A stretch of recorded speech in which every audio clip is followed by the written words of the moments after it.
Hello students, hope you all are safe and well today as well, है ना। तो आज का लेक्चर स्टार्ट करते हैं। अपन कौन सा चैप्टर पढ़ रहे थे? अपन पढ़ रहे थे माइक्रो ऑर्गेनिजम्स।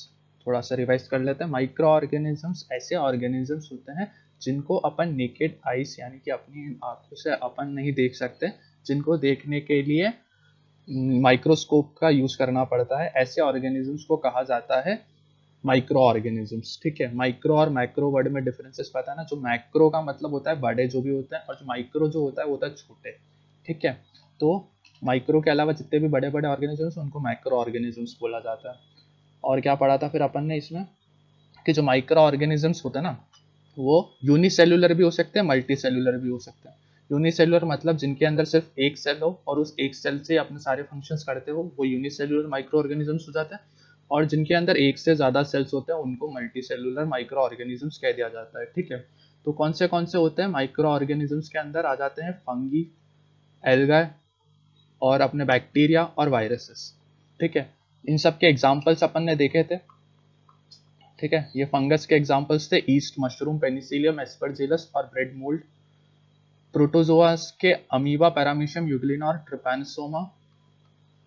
एल्गाए के थे क्लेमाइडोमोनास, वॉल्वोक्स, स्पाइरोगायरा, नॉस्टॉक, ऑसिलिटोरिया और फ्यूकस।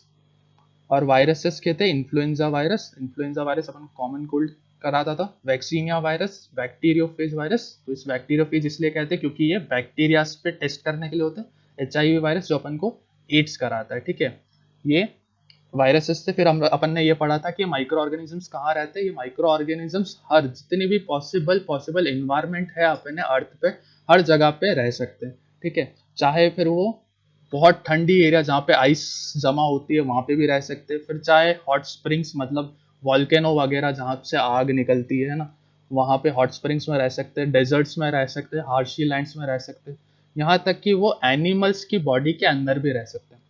ह्यूमंस के अंदर भी जैसे वायरसेस वगैरह रहता है ना ह्यूमंस की बॉडी में आके, अभी इस टाइम पे अपन को तबाह कर रहा है अपने अर्थ को।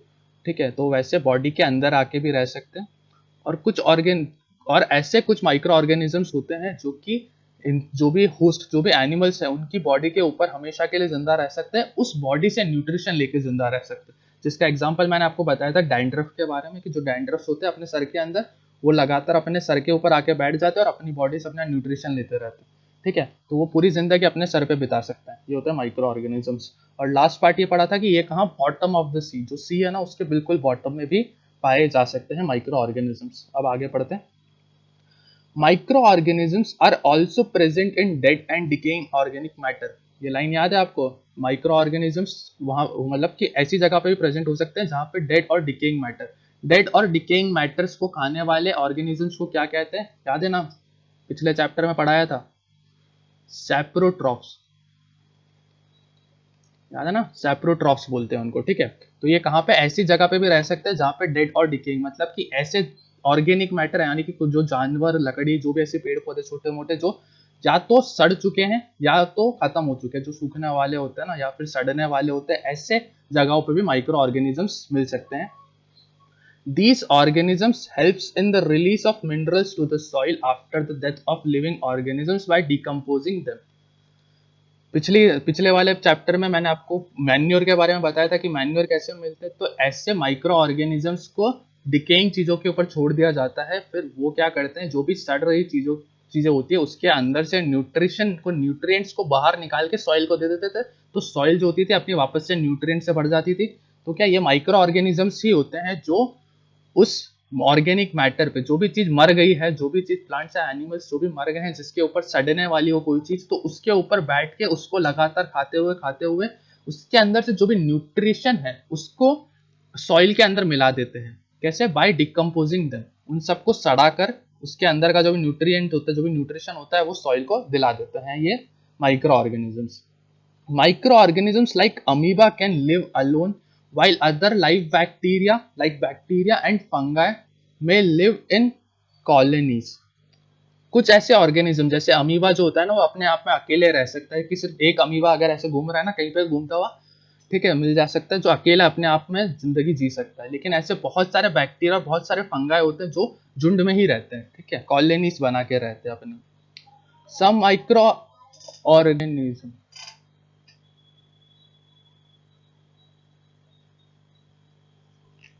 Some microorganisms lives as parasites either outside or inside the body of other organisms. कुछ जो माइक्रो ऑर्गेनिजम्स होते हैं वो एज अ पैरासाइट, पैरासाइट याद है ना, ऐसे ऑर्गेनिजम्स जो कि क्या करते हैं, होस्ट की जो बॉडी है उसके ऊपर चले जाते हैं और उसका न्यूट्रिशन चूस लेते हैं. डैंड्रफ का भी बताया था मैंने आपको. ये क्या है, ऐसे पैरासाइट्स होते हैं जो कि किसी की बॉडी के ऊपर चले जाते हैं और उसका न्यूट्रिशन लेते हैं और अपनी जिंदगी को चलाते हैं. ठीक है, वो चाहे अंदर हो सकता है चाहे बाहर हो सकता है. The nose, throat, mouth, and intestine of many animals and even human beings are inhabited by the number of microorganisms. बहुत सारी जगह, चाहे मुंह में हो जाता है, चाहे माउथ में, इंटेस्टाइन में, या फिर बहुत सारे ऑर्गेनिजम्स ऐसे होते हैं जिनके बॉडी के अंदर ये माइक्रो ऑर्गेनिजम्स आ लेते हैं, अपना न्यूट्रिशन ले लेते हैं और वहां पे अपनी जिंदगी बिता देते हैं आराम से, और अपन को पता ही नहीं पड़ता. अपनी बॉडी के अंदर बहुत सारे माइक्रो ऑर्गेनिजम्स है जो मैंने आपको बताया था, याद है, डाइजेशन के अंदर, इंटेस्टाइन के अंदर बहुत सारे ऐसे अच्छे बैक्टीरिया होते हैं जो क्या करते हैं, अपनी बॉडी के अंदर से जो न्यूट्रिशन होता है ना वो जाने नहीं देते बाहर और उसको बार बार ले लेते हैं और अपनी बॉडी को प्रोवाइड करते हैं. तो इसकी वजह से अपनी बॉडी भी खुश रहती है उनसे और उनकी भी जिंदगी आराम से चल जाती है. ठीक है. Some microorganism however causes diseases. कुछ माइक्रो ऑर्गेनिजम्स जो होते हैं वो डिजीजेस कर देते. For example malaria is caused by a protozoan plasmodium which lives as a parasite in the blood of living human beings. Sorry, मतलब malaria नाम की जो बीमारी है, सबने सुना होगा मलेरिया, वो मच्छर से नहीं होता. मच्छर जो होता है ना, उस मच्छर के पास कुछ प्लाज्मोडियम नाम के ऐसे बैक्टीरिया होते हैं. ठीक है, ऐसा प्रोटोजोआ होता है प्लाज्मोडिया नाम का. ऐसे प्रोटोजोन्स होते हैं जो क्या उस मॉस्किटो के मुंह में होते हैं. जैसे ही वो अपन को काटते हैं, उनका जो खून है अपनी बॉडी के अंदर जाता है, उसमें क्या होता है, जो प्रोटोजोन प्लाज्मोडियम होता है ना, ये निकल जाता है और ये अपने ब्लड में आ जाता है. अपने ब्लड में आने के बाद इसके अंदर बहुत सारे टॉक्सिन्स होते हैं, वो छोड़ता रहता है, जिसकी वजह से अपन को मलेरिया हो जाता है. ठीक है, तो ये अपने ब्लड के अंदर भी पाए जाते हैं. आगे का पढ़ते हैं. क्या है अपना micro organisms and us. Micro organisms और अपने में, अपनी बॉडी के अंदर माइक्रो ऑर्गेनिजम्स का क्या रोल है, ये पढ़ेंगे अब अपन इसमें. ठीक है. Microorganisms plays an important role in our lives as well as in the environment. Some of them are beneficial in many ways, whereas some others are harmful and cause diseases. Let us study about them in detail. Chapter start होने से पहले मैंने आपको बता दिया, जो micro organisms है ना, वो अपनी बॉडी के लिए काफी फायदेमंद है. बहुत सारी चीजों में ये अपन को बेनिफिशियल है, अपनी बॉडी को बेनिफिट प्रोवाइड करता है. और साथ ही में ऐसे बहुत सारे माइक्रो ऑर्गेनिजम्स होते हैं जो अपनी बॉडी में डिजीजेस कॉज करते हैं. ठीक है, सिस्टम होता है. अब अपन आगे पढ़ते हैं कि किस किस चीजों में कैसे कैसे काम करता है माइक्रो ऑर्गेनिज्म. सबसे पहले यूजफुल माइक्रो ऑर्गेनिज्म. यूजफुल मतलब जो अपनी बॉडी के लिए बेनिफिशियल है, ऐसे माइक्रो ऑर्गेनिजम्स के बारे में पढ़ते हैं. सबसे पहला microorganism use for a number of purposes such as, बहुत सारी चीजों में काम आता है. सबसे पहला है प्रिपरेशन ऑफ कर्ड. कर्ड मतलब दही, दही बनाने में. ठीक है, लैक्टोबैसिलस नाम का एक बैक्टीरिया होता है जो अपना दूध होता है ना उसको फाड़ के दही बनाता है. ब्रेड बनाने के लिए, ब्रेड मतलब ईस्ट जो होती है ना, वो अपने ब्रेड बनाने में मदद करती है. केक बनाने में, ब्रेड से केक बनता है.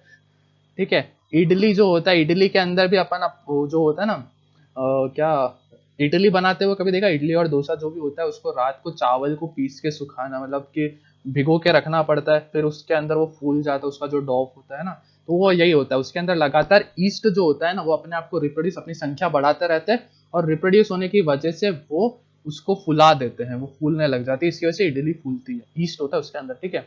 डोसा, ये सोचिए, गलत मत सोचना खाने वाने नहीं खाओ, ऐसा ऐसा कुछ नहीं होता. ईस्ट जो अपनी बॉडी के लिए अच्छा होता है. चीज, चीज जो होता है वो भी ऐसे ही बनता है माइक्रो ऑर्गेनिजम्स की मदद से. In medicine to produce antibiotic and vaccine. ये सारा आपको सिस्टम मैंने आपको समझा रखा है, चलो एक बार बता देता हूँ. एंटीबॉडी बायोटिक और वैक्सीन. एंटीबायोटिक्स के बारे में मैंने आपको समझा दिया. एंटीबायोटिक्स क्या होते हैं, अपनी बॉडी के अंदर के सोल्जर्स जो क्या करते हैं, जो भी पैथोजन आता है उसको देख के मार देता है. अपने ब्रेन के पास सिग्नल्स जाते हैं कि भाई साहब एक पैथोजन आ गया है जो अपनी बॉडी को हार्म कर रहा है. ठीक है. ब्रेन क्या करता है, एंटीबॉडीज को रिलीज करता है, एंटीबॉडीज को रिलीज करता है. वो एंटीबॉडीज जाती है और उसको मार देती है. तो ये एंटीबॉडीज जो होती है ना, दो अलग अलग वर्ड है. एक है एंटीबॉडीज जो अपनी बॉडी सिक्रेट करती है मारने के लिए. दूसरा वर्ड है एंटीबायोटिक्स. एंटीबायोटिक होता कुछ नहीं। ये जो एंटीबॉडीज अपना ब्रेन बनाता है ना, इसको अगर अपन बाहर से डायरेक्ट दे दे, है ना, याद है पेनिसिलियम, अलेक्जेंडर फ्लेमिंग के बारे में स्टोरी बताई थी, उन्होंने क्या किया था, एंटीबॉडीज को बना बना के डायरेक्ट बॉडी को दे दिया था। तो जब ऐसे एंटीबॉडीज को डायरेक्ट बॉडी में दे दिया जाता है अलग से बनवा के, उसे क्या कह दिया जाता है, एंटीबायोटिक्स। तो इन सब चीजों में भी माइक्रो ऑर्गेनिजम्स का यूज होता है फूड के अंदर। जी हाँ, ये इडली डोसा ये सब फूड ही तो है अपना, तो फूड बनाने के लिए माइक्रो ऑर्गेनिजम्स की बहुत जरूरत होती है। क्लीनिंग द इन्वायरमेंट, इन्वायरमेंट को क्लीन करने के लिए, चलो कैसे क्लीन करने के लिए मैं बताता हूँ आपको, एक एग्जाम्पल देता हूँ। इसके अंदर कहीं नहीं दे रखा है, चलो मैं बताता हूँ। एक ऐसा ऑर्गेनिज्म, एक ऐसा माइक्रो ऑर्गेनिज्म है जिसका नाम होता है लाइकन, LICHEN, लाइकन नाम का। ये क्या करता है कि जो भी अपने एक सल्फर, सुना सल्फर, है ना, सल्फर जो होता है ये एक हिसाब से पोल्यूशन फैलाता है अपने इन्वायरमेंट के अंदर। ग्लोबल वार्मिंग जैसी चीजें, बहुत सारी खतरनाक खतरनाक गैसेस होती है सल्फर के साथ में, जो मिलके अपने अर्थ के अंदर बहुत सारे रिएक्शंस करवाती है और अपनी अर्थ का बैलेंस बिगाड़ देती है। तो ऐसे सल्फर जो भी होता है ना, ऐसी जो भी गैसेस होती है ना, इनके जब ये फैलने लग जाता है ना, तो ये जो लाइकन्स होते हैं ना, ये शो करते हैं, जहां जहां पे लाइकन्स होते हैं ना, वो ये शो करते हैं कि भाई यहाँ पे सल्फर का ऑक्सीजन है, मतलब कि सल्फर वगैरह यहाँ पे पाए जाते हैं, तो अपन कुछ ना कुछ करें और इन सल्फर को हटा दें। तो लाइकन क्या होता है, indicator of pollution. Pollution indicate करता है, जहां लाइकन होता है वहां पोल्यूशन है, वहां पे साफ करने की जरूरत पड़ती है। तो ऐसे अपने माइक्रो ऑर्गेनिज्म अपन को मदद करते हैं क्लीनिंग द इन्वायरमेंट को क्लीन करने के लिए, ठीक है। इसके अलावा और भी बहुत सारी चीजें होती है न्यूट्रिशन को प्रोवाइड करने के लिए, सॉइल को न्यूट्रिशन आगे पढ़ते ये लिख रखा है। In industry to produce alcohol, wine and vinegar, ये सारी चीजों को बनाने के लिए, वाइन, अल्कोहल, है ना, इन सब के अंदर ऐसे ही बहुत सारी चीजें, जो ईस्ट वगैरह, जैसे कि केक किससे बनता है, जो अपना इडली वगैरह होता है, इसमें क्या होता है, ईस्ट जो होता है ना, ईस्ट या फिर दूसरे जो बैक्टीरियाज होते हैं वो आ जाते हैं और वो अपने आप को रिप्रोड्यूस करते हैं, अपनी संख्या बढ़ाते हैं। अपनी संख्या जैसे बढ़ते तो धीरे धीरे बड़े होने के बाद में वो डॉफ जो है ना, वो फूलने लग जाता है। डॉफ जो उसका अपन आटा गूंद के रखते हैं ना, उसको डॉफ बोलते हैं। तो वैसा फूल जाता है। क्यों फूलता है, क्योंकि उसके अंदर ईस्ट वगैरह जो होता है ना, वो अपने रिप्रोड्यूस करके अपने आप की संख्या बढ़ा देते हैं और वो फैलने लग जाता है। उसी तरीके से एल्कोहल जो होता है ना, उन्हीं ईस्ट को, यानी उसको या बहुत सारे बैक्टीरिया को अलग अलग को एक साथ में जब सड़ा दिया जाता है, फर्मेंटेशन का जो उनका प्रोसेस कर दिया जाता है, उससे जो उसकी वजह से बनता है एल्कोहल। ईस्ट को सड़ाने से बनता है एल्कोहल। वाइन जो भी होता है ना, अपने ग्रेप्स वगैरह, उसके अंदर बहुत सारे बैक्टीरिया आ जाते हैं, उसको लगातार सड़ाने लग जाते हैं, डिकम्पोज करने लग जाते हैं, फिर बनता है वाइन। ऐसे ही विनेगर भी बनता है, ठीक है। अगला है in agriculture to increase soil fertility. Soil fertility कैसे बढ़ाते हैं, मैंने ढंग से समझा दिया। ऑर्गेनिक मैटर जो कि डेड और डिकेइंग, जो कि मर चुका है या फिर जो सड़ने वाला है, उसके ऊपर जाते हैं और उसको डिकम्पोज कर देते हैं और उसका न्यूट्रिशन जो है वो सॉइल को प्रोवाइड कर देते हैं। फॉर्मेशन ऑफ कर्ड, दही कैसे बनता है ढंग से समझते हैं, ठीक है। मेकिंग ऑफ कर्ड, काम करते हैं इसको थोड़ा बड़ा कर देते हैं। Making of curd is a process in which the lactose, milk sugar, of the milk is converted into lactic acid by the action of certain bacteria, mainly lactobacillus। अब होता क्या है, अपने दूध के अंदर मिल्क का शुगर होता है जिसका नाम है लैक्टोज, ठीक है। ये लैक्टोज क्या होता है, अब क्या होता है, जैसे कि चलो एक डायग्राम से समझाते हैं आपको, स्टोरी वाइज समझेंगे ना तो मजा आएगा समझने में। अब क्या होता है, ये है अपने पास में एक ग्लास, ठीक है, ये है अपने पास में एक ग्लास, ठीक है। इसके अंदर दूध है, ठीक है। इसके अंदर ये पूरा व्हाइट व्हाइट व्हाइट व्हाइट दूध है, यहां तक व्हाइट व्हाइट व्हाइट व्हाइट दूध। अब क्या होता है, इसके अंदर होते हैं कुछ मिल्क प्रोटीन्स, रेड कलर के मिल्क प्रोटीन्स हुआ करते थे, जिनका नाम था लैक्टोस, मिल्क शुगर, ठीक है, जिनका नाम था लैक्टोस। अब क्या करते हैं, इसके अंदर आ जाते हैं कुछ बैक्टीरियास, से बड़े बड़े बड़े बड़े बैक्टीरियास आ जाते हैं और इसको डिकम्पोज करने लग जाते हैं, इसको कन्वर्ट कर देते हैं। ये कौन से बैक्टीरिया से, इनका नाम है, मान लो इनका नाम है लैक्टोबैसिलस बैक्टीरिया। ये आ जाते हैं और वो इस लैक्टोज को कन्वर्ट कर देते हैं लैक्टिक एसिड में। लैक्टोबैसिलस है तो वो किस में चेंज कर देते हैं, लैक्टिक एसिड में, ठीक है। जो ये लैक्टोज पहले मिल्क शुगर हुआ करता था वो अब एसिड बन गया है। कौन सा एसिड बन गया है, लैक्टिक एसिड बन गया है। लैक्टिक एसिड बनने के बाद ये दही में चेंज हो जाता है, कैसा गाढ़ा गाढ़ा हो जाता है आप सब जानते हो ना, तो ये ऐसे माइक्रो ऑर्गेनिज्म की मदद से ही हो पाता है। हाउ कर्ड इज मेड, ये थोड़ा सा लंबा सा पॉइंट है, इसको अपन ना कल के लेक्चर में देखते हैं। आज का लेक्चर यहीं एंड करते हैं। So take care, good bye, thank you.